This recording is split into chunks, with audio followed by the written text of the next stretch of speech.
You're heading to the airport with your friend Mike on your last day of Rumspringa, when you stare in amazement at the giant metal birds that defy everything you understand about natural law and God's design for creation. You can't comprehend how such enormous things could possibly fly without divine intervention or supernatural assistance from forces beyond human understanding. You're 17 years old, an Amish young man who's only ever seen horse carriages and trucks that stay safely on the ground where they belong.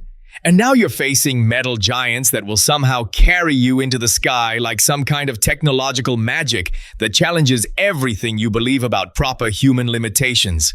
In Amish culture, flying is viewed as supernatural behavior that challenges God's design and represents human arrogance in trying to exceed natural boundaries.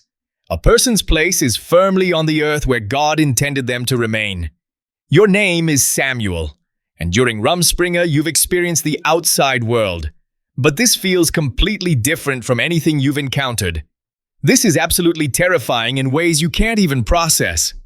Mike tries to calm your obvious terror. Samuel, don't be scared. Flying is incredibly safe. Do these things actually fly through the air? You ask with a trembling voice that betrays your complete bewilderment. Of course they do. Look over there, one is landing right now, he responds while pointing. You watch a huge airplane landing with thunderous noise that shakes your entire body. It's incredibly loud and frightening, like mechanical thunder. Such giant machines are extremely intimidating to Amish youth who've only known simple technology that makes sense. Do I really have to get inside one of those things? You ask with genuine fear. Samuel, this is the fastest way to get back to your village, Mike explains with practical logic. But it looks extremely dangerous and unnatural. You respond with growing anxiety. It's not dangerous at all. Millions of people fly every single day, he provides with scientific reasoning. This statistic doesn't comfort you very much because millions of people might all be making the same terrible mistake. People naturally fear unknown things that challenge their understanding of how the world should work. During check-in, they examine your passport with official scrutiny that makes you nervous. Is this your first flight? The airline attendant asks with professional friendliness. You nod while feeling like a child. Yes. And I'm terrified about what might happen. Don't worry, sweetie. Flying is very safe, she responds, hoping to calm your obvious distress. But you're still deeply worried about defying natural law by leaving the ground. Going through security screening amazes you with its complexity and strange requirements. Why do we have to remove all our belongings from our bodies? Security precaution, Mike explains without thinking about how this sounds. Who are we being protected from? You ask with growing concern about hidden dangers. Bad people who might want to hurt others, he responds matter-of-factly. This answer makes you even more anxious about the safety of air travel. These kinds of security measures increase the sense of danger rather than providing reassurance. You sit in the waiting area watching airplanes take off and land with mechanical precision. Every time you see one taking off, your heart races with anticipation and dread. They go so incredibly high, you exclaim with wonder and terror. Yes, they fly above the clouds where the air is thinner, Mike explains. Above the clouds? Is that even possible for humans? You ask with amazement. Of course it's possible, Samuel. Happens every day, he responds with casual confidence.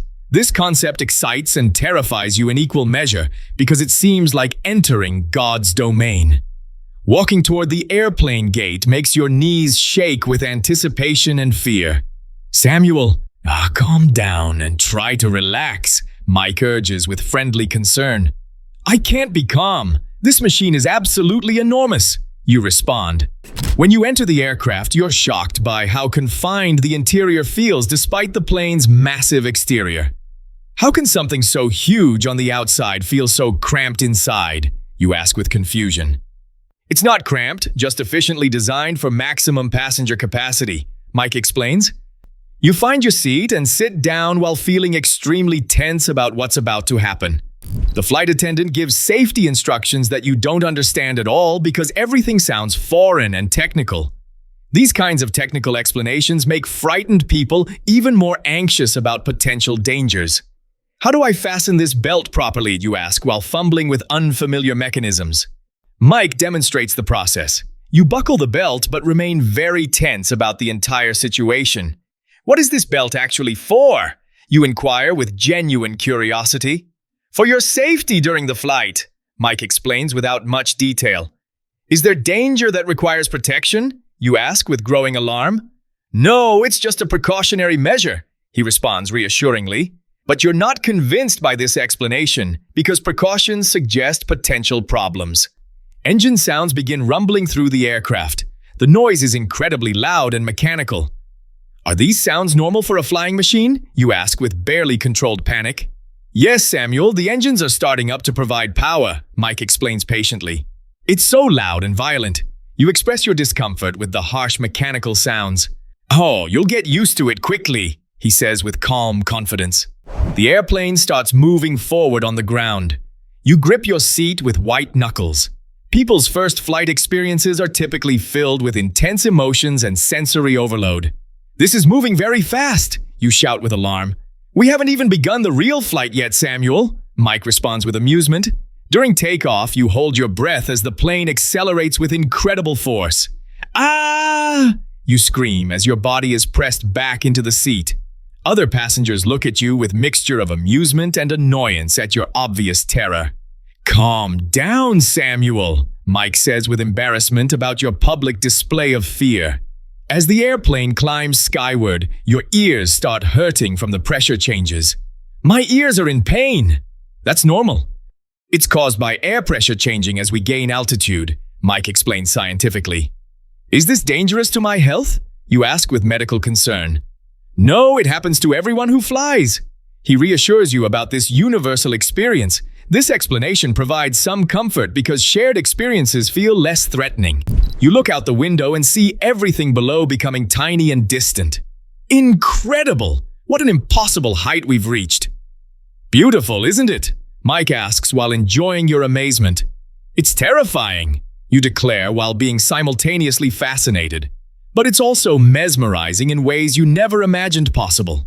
These kinds of perspectives completely change a person's understanding of the world and their place in it. Flying through clouds amazes you beyond your ability to process the experience. We're actually inside the clouds themselves. Yes. How does that make you feel? Mike asks with curiosity about your reaction. Like I'm living in a dream that can't be real, you respond with wonder. This experience feels completely surreal and beyond normal human experience. After an hour, you begin adjusting to the strange sensations of flight. The flight attendant serves beverages with professional efficiency and practiced smiles. What would you like to drink? Just water, please, you request while trying to maintain some normalcy. While drinking, you notice your hands are still trembling from the stress and adrenaline. You're still very nervous despite gradually becoming accustomed to the situation. Mike falls asleep easily, but you can't relax enough to close your eyes. You continuously look out at the window at the impossible view below. This kind of excitement and fear keeps people awake despite exhaustion. Suddenly, the airplane starts shaking violently without any warning, like the hand of God is trying to swat it from the sky. What's happening to us? Are we going to die? You scream with complete terror and religious conviction that you're being punished. Mike wakes up groggily from his peaceful sleep. Probably just turbulence. Nothing serious to worry about. What exactly is turbulence supposed to be? You ask while gripping your seat with white knuckles. Air currents that cause bumps and shaking. It's completely normal and safe, he explains through his sleepy confusion and annoyance. But this doesn't feel normal or safe at all to someone who believes humans shouldn't be flying. The plane rocks very hard from side to side like a ship in a violent storm. You panic and start unbuckling your seatbelt with desperate urgency. These kinds of panic reactions are extremely dangerous during turbulent conditions when safety restraints are most important. I need to get this belt off immediately. We're going to crash and die, you shout with complete terror and irrational thinking. Samuel, don't unbuckle your seatbelt under any circumstances. Mike warns you with desperate urgency and growing alarm. But it's too late. The plane hits severe turbulence, and you're thrown from your seat like a rag doll. You fall hard into the aisle and hurt yourself badly on the unforgiving floor, while other passengers gasp in shock. A flight attendant rushes over with professional concern mixed with irritation. So, why wasn't your seatbelt properly fastened? She asks sternly while checking for injuries. I unfastened it because I was scared, you say while crying from pain and embarrassment. Put it back on immediately, she commands with authority. Mike helps you return to your seat safely while other passengers stare at the commotion. People's behavior during panic situations is often completely irrational and counterproductive. Never unfasten your seatbelt during flight, Samuel, the attendant instructs firmly. But I thought we were going to fall from the sky. You explain your flawed reasoning. Don't worry, the airplane won't crash, she responds with professional reassurance.